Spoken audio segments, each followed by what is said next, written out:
What we learned is that the labor market is doing fine after all. It is not succumbing, as many of us had feared, to the slowdown in the manufacturing sector.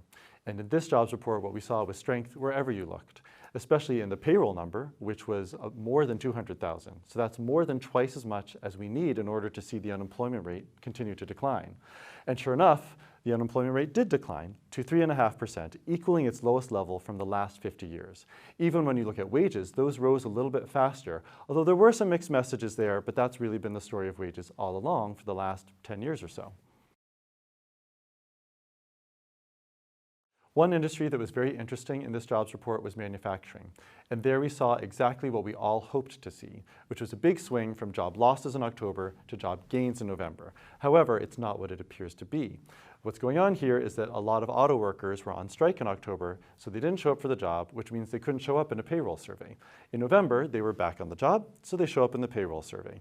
Very reassuring result. Obviously, manufacturing is a sector with a lot of challenges right now, but at least it's not as bad as it looked in October.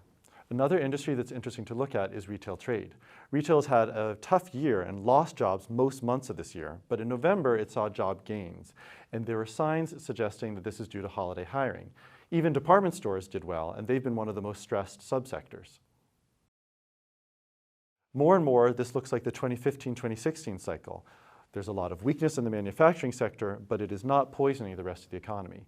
The US job market looks very resilient and maybe even has some upside. At the same time, there are a lot of risks that are pretty well known out there, so this is no time to get complacent.